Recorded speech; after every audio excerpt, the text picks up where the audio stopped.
Good evening, members of the media. We're going to start our media briefing at 8 o'clock sharp.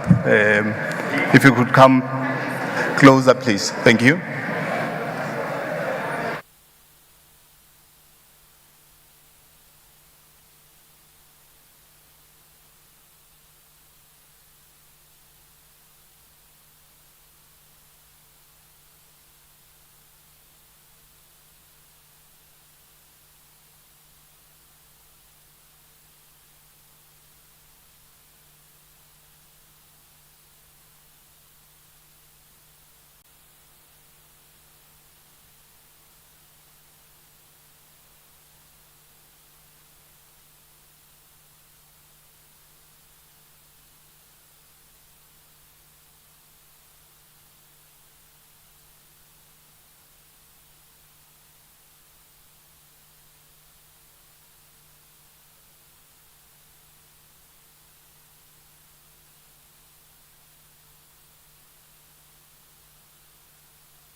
Ladies and gentlemen, good evening. I'm hoping that as we brief tonight, we'll start to get warm in our hearts as we know that the journey is almost to an end. As we promised earlier in the day that we'll come and do a brief. This is the final brief for today, for this evening. Once we've briefed, we'll be coming back tomorrow just to see where we are in terms of updates for this particular process. Definitely on the ground, IC officials are hard at work to ensure that they're wrapping up, results are being counted, so we are nearing to the end. A warm welcome once more again. We'll be updating on the results announcement. If I may ask, I'm not sure how to say this in a nice way. People on the cross, we have got a little bit of interference or people walking about. If I may ask Asharas, David, can you please assist us in lowering the noise? It's a little bit disruptive so that we get on with the business of the evening. Tonight I'm joined by the General Manager for Electoral Operations, Mr. Grenville Abrahams. He's going to give us the lowdown of the numbers where we are. We're looking good and better than we think. So Grenville, as we update, we need a little bit of a sweet nane, something that tells us we're almost there. So please come and give us an update and let's see where we are. Thank you very much.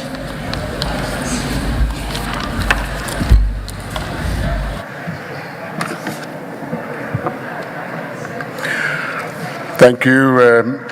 Thank you very much, Kate.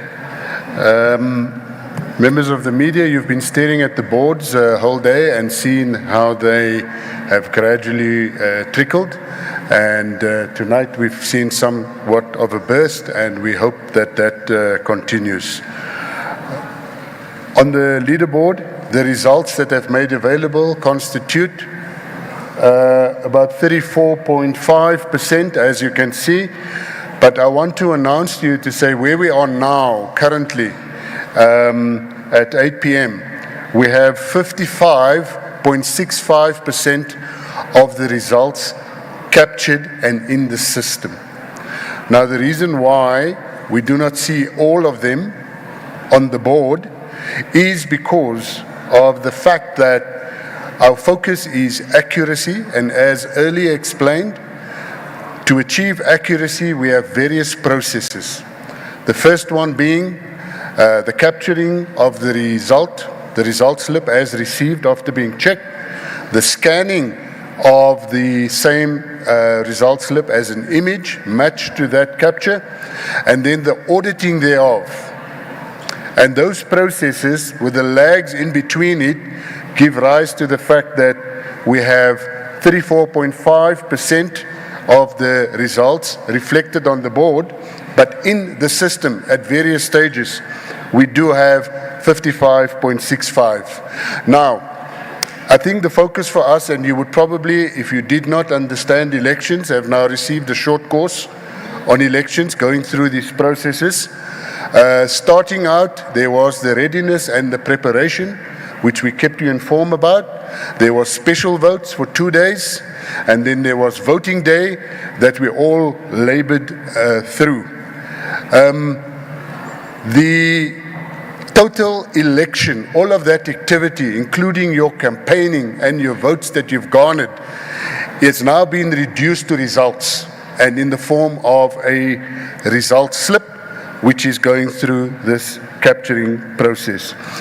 I think we also earlier may have mentioned to you, or you may have become accustomed, that in the past, by about this time or an hour from now, we normally said about 24 hours after the close of voting stations, our percentage achieved would have been much higher, closer to 80 and high 80%. Now, we did expect that we would take a bit longer this year, and to that extent, we did share with you in earlier media briefings as a result of that we had planned to have our results announcement on a Sunday, and normally we would have it on a Saturday, but if, however, we do complete in time, that we would still be able to meet that date. So we had made provision for this. Now, what are the factors involved here? What we had envisaged is that in this election, it's the first time that we would have 3 ballots in the metro. Now, you would ask why the metros? There's only 8 metros. All the other municipalities are used to having 3 ballots. First of all, those ballots were shorter. Secondly, the reason why the metros are significant, even though it's only 8 municipalities, as far as the voters' roll population is concerned, the metros constitute more than 55% of all voters. Only 8 municipalities, but 55%. And that is where we also have the current lag as far as the results is concerned. Secondly, as you followed the story throughout the night, a number of our stations where we had queues involved, they closed late, and coupled with that, it had a knock-on effect with counting. We shared with you earlier that we were even counting up until late this morning. Now, I want to make an announcement. First of all, 2 things. The results will continue to, the counter will continue to roll over throughout the night. I also want to say that there are some municipalities, the smaller ones, that are complete and they have packed up and they have gone home. So that is a positive sign, but those are more of our smaller municipalities. For those of you who are staying throughout the night, the boards are up, and hopefully the picture will unfold. Important to note at this stage, just another statistic that I want to share with you. Based on what we have on the system, not on the board, the 55.65% captured, we are currently sitting on that amount of votes, sitting at about 58.69% voter turnout. So we hovering just below 60% with the bigger stations still to come in. I have an announcement in closing. We had the misfortune of losing one ballot box. Now, before we start getting all anxious about this, it is a ballot box that contained ballots that had already been counted and had been reduced to a result slip. So the results are in for that specific one. However, the Commission is required to retain ballot box for a period of 6 months before disposing of them. So we are quite eager to get back that ballot box so that it can go into storage. It was apparently transferred on an open vehicle, and by the time we got to the destination, we discovered that that ballot box has been gone. But I wish to emphasize those votes has been counted and they have been recorded on the result slip. I thank you.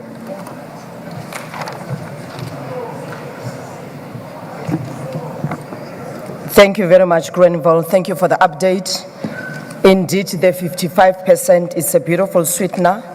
After a long day of watching the screen, I'm going to open the floor for questions. We're still counting. We're not staying here the whole night. We just popped in, update, and then we go back to counting. So I'm going to take only a few hands, then we're out of here. May I request those who've got the microphone, please? Let's start this side. There's a lady next to you. Thank you. Thanks very much. Rebecca Davis, Daily Maverick. Mr. Abrams, you've said now, and it says on the IEC website, that voter turnout is looking at about 58.7%. Yesterday we were told repeatedly by the IEC that we were looking at a record turnout, far surpassing 2019, which was 66%. So that is actually a pretty major decline in voter turnout. How do we explain that, and why did we have such a different impression of it yesterday? Thank you.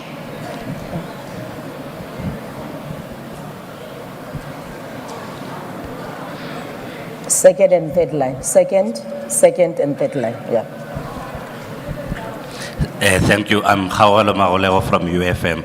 You know, at the end of the special votes, the chief electoral officer said there was a clear agenda to undermine the credibility of this election.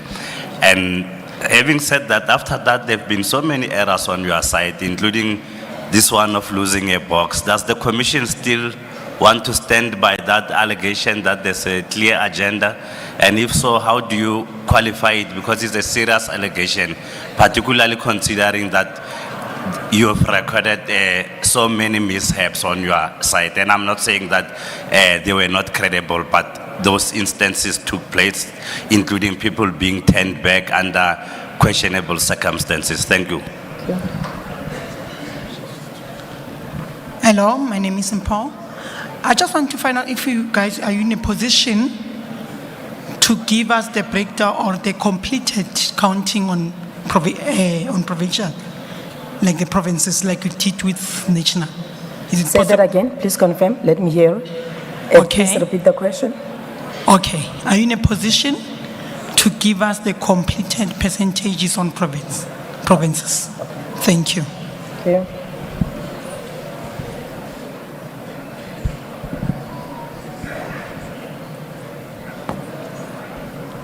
Good evening, Francis Lwagamachate from Progressive Independent News Agency. Mr. Abrahams, are you in a position to disclose where was the lost ballot box coming from? And would you then say there was some negligence in handling the transportation of that lost ballot box, and what penalties are expected for the people that, or the employees or officials that were transporting such? Thank you. I'm going to take the last question before I allow Grenville to respond. Are we covered? We're good. Okay, let's go, Grenville. We'll take the last batch afterwards. Let's respond.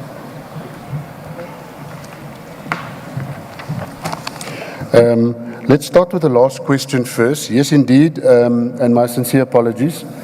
We are able to tell you exactly where it is the ballot box that we are trying to track is in Ward 14 in Umflatuzi in KwaZulu-Natal. We are obviously all on our own initiative also trying to trace this. But let me just assure you, and I thought that when I addressed this, that I would have eased your concerns. It is inexcusable, first and foremost, and it's not something that we plan for, to find any election material lying around, immaterial of whether it means anything. So if it's even an IEC booklet or an empty ballot box or even a chair, and I've seen some of these things on social media, we find a piece of furniture, it's IEC branded, and then we seem to associate that with the election being compromised. I did emphasize that on this matter, the results, those votes in the ballot box, it was counted. It was recorded on the result slip. So the value is the result slip at the end of the day. However, for sake of completeness, it is important for us that we get that back and place it into storage. As far as negligence is concerned, we do not believe that is the case, but if indeed so, then obviously we would need to investigate further on this matter. How do we explain the decline? I am not aware if it was mentioned that we are looking at record turnout. In fact, 66 would not be the record turnout for a national provincial election. It would probably be more closer to 80%, as we had experienced in 1994 and 1999. So I don't think that we would have been under that misconception to make a statement that we would be receiving a record turnout. But how do we explain? I think I also gave an explanation in the figures to say that the 55%, and we need to think about this very carefully. The 55% is not 55% of the overall result. We don't know what the result is going to be until all the figures are captured. The 55%, or in this case, as you see on the board, 34.49, constitutes a percentage of voting districts. And the voting districts that are in are the ones that are smaller, that are closer, probably more rural. I think earlier when we showed you maps, we probably colored in the whole of the Karoo. We colored in the whole of the Northern Cape, except for the Uppington, Kimbling areas, because it's sparsely populated places and it's small numbers, which means counting goes faster, and it also means that capturing would be first in the queue. So it's still early days. That figure could still, depending on what the turnout in the bigger VDs, and more specifically in the metros, as I mentioned, constitutes about 50% of our voter population. Errors, and I think this one also related to the ballot box. Yes. The allegation that, you know, and I don't want to keep on saying this, we don't plan for losing a single ballot box. We don't plan for a single ballot or a ballot book to be lost. But look at it in the context. We have just under 23,000 voting districts. And in this election, we would have probably have had 3 or more ballot boxes. So it's more than 100,000 ballot boxes. I'm not trying to make excuses, but I'm talking here about a single ballot box. And I don't think that under the circumstances that we could regard that as an error, given the fact that elections are never perfect, but we plan and we strive towards that. The provincial percentages, we can surely make that available at the cross.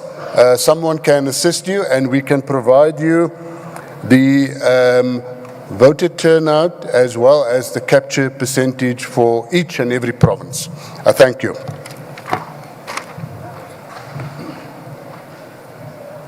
Thank you so much, Grenville. We are in the numbers game. I'm just going to take the last set of questions before we go back counting. There's a hand this side, and then I'll go to the last block. Yes. We'll come back to you. Stacey? Thank you. It's Natasha Perry here again from SABC News. Mr. Abrahams, do you get a general sense that there's or is there great appreciation of how enormous the task of preparing for elections is?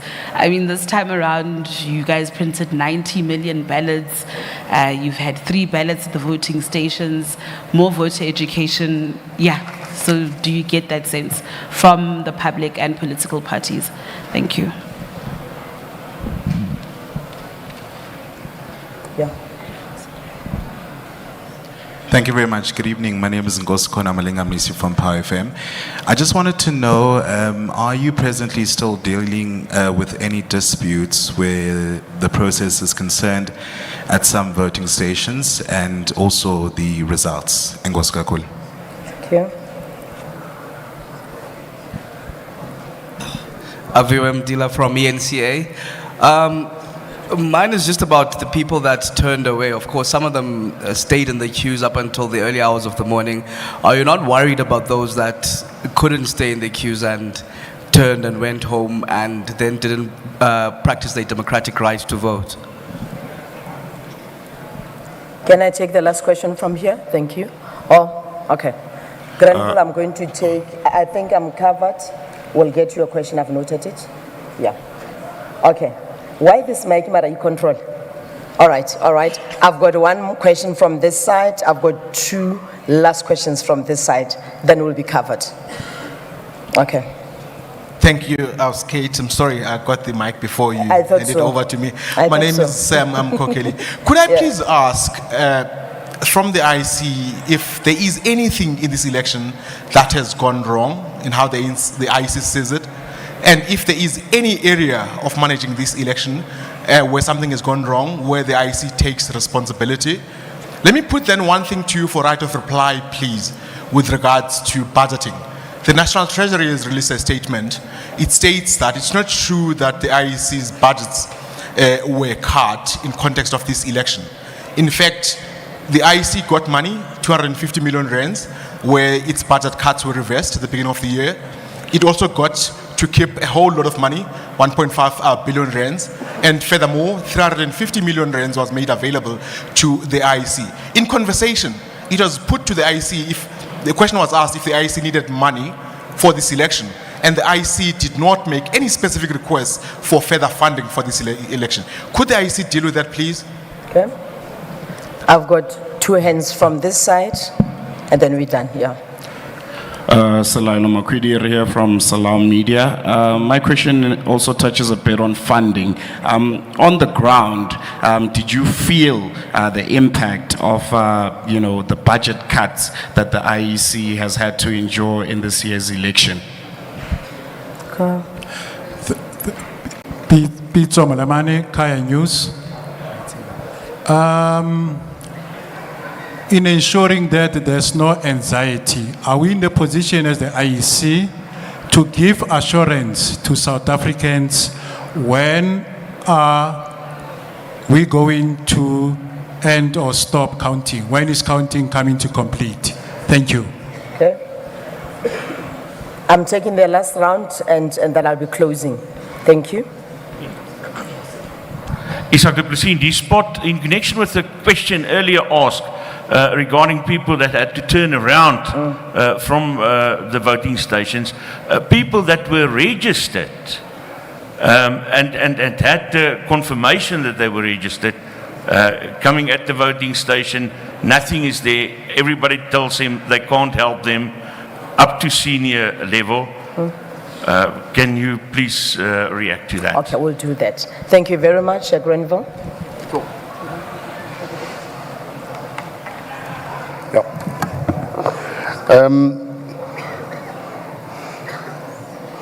in no specific order, the issue of, with all due respect, a lot of these questions have been answered, but I will do it again. Perhaps those who have asked the questions weren't here. The issue of disputes and on the results and that, the Commission is responsible for dealing with objections. And the Commission will deal with these objections before the results are announced. And I think, to quote the Chairperson Muhepia, if you're basically asking us when are you going to deliver the judgment, all I can say it is will be before we will announce the results. They apply their minds. The Commission is constituted of 5 commissioners, and one of them has to be a judge. On your right-hand side, we have the department that deals with all of those objections, our legal advisors. And they have been extremely busy. They're out of sight. It looks as if they're doing nothing. But you'll see them compiling piles and piles of files and walking over to the Commission. So that is happening in the background, and it will be dealt with, and it will be responded to. I also want to deal once again and say to you that we have dealt with this question probably about 3 or 4 times, and I can assure you that if voters were turned away, just being registered does not entitle you to go to any voting station.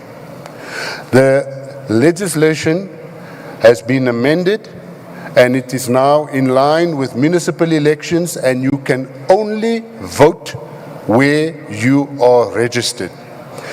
Did we turn people away? Sure, in terms of the legislation. Because if I was registered, or I am registered in Johannesburg, and I want to vote in Centurion, you are not going to be allowed to, because you need to go to Johannesburg. The one exception would have been the Section 24A. And the Section 24A required you to notify the Chief Electoral Officer that you would be voting elsewhere, and you had to indicate where. So just by virtue of receiving a Section 24A also did not mean that you could go and vote anywhere. Now, we are not as harsh as turning people away.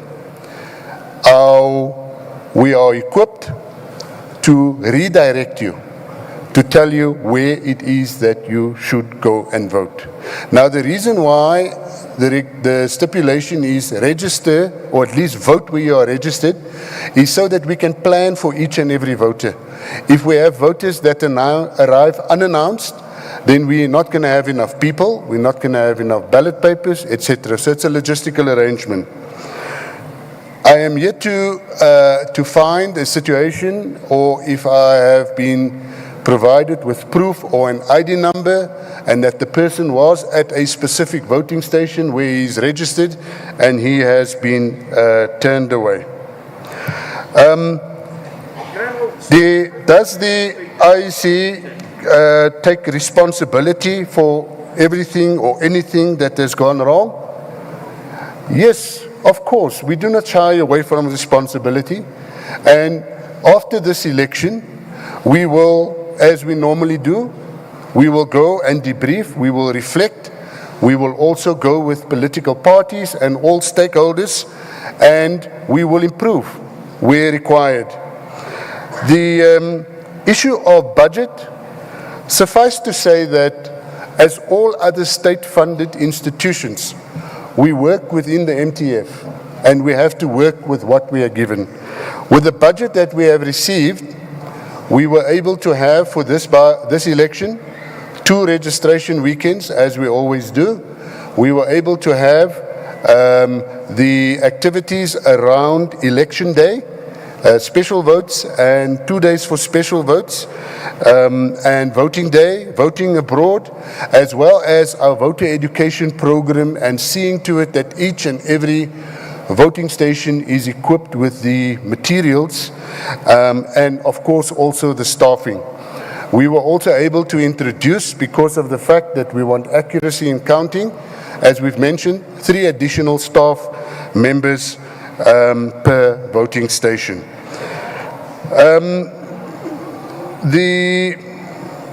When is counting coming to an end?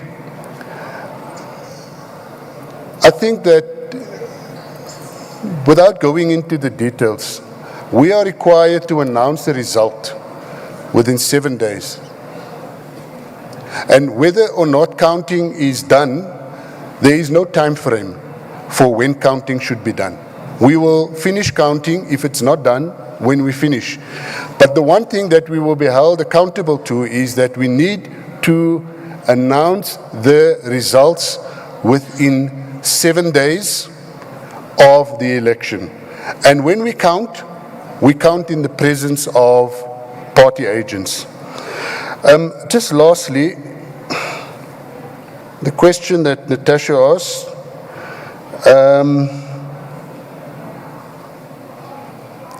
the task, yes indeed. What we need to understand is, other than when a country is at war, an election is the single largest deployment of resources. We are not at war, and elections in this country will forever remain the single largest deployment and logistical task.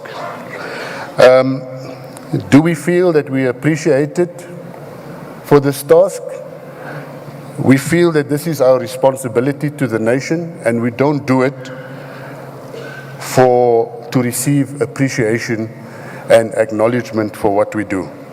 What we do want at the end of the day is to see that our work is reflected in a peaceful transition from one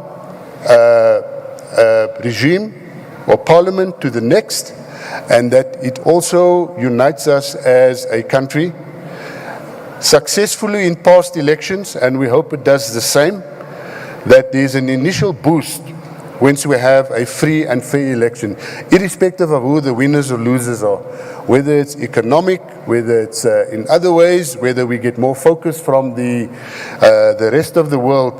And that, I think, for us, the fact that we can assist this country, that we are all a part of, I think that in itself is enough appreciation for this organization. I thank you. Randall, sorry, what's my question? You were just honest about my question. You cannot walk away. Can I engage with you on the bilateral? Thank you. No. You are supposed to be here, not right. Ladies and gentlemen, on that note, I bring this press briefing to an end. I'll allow Grenville to take to do a bilateral with the gentleman. Any other information are available on our platforms. You can send WhatsApp, you can send emails. We're available to the nation. We've got social media platforms as well that are available to South Africans, and we have been responding accordingly.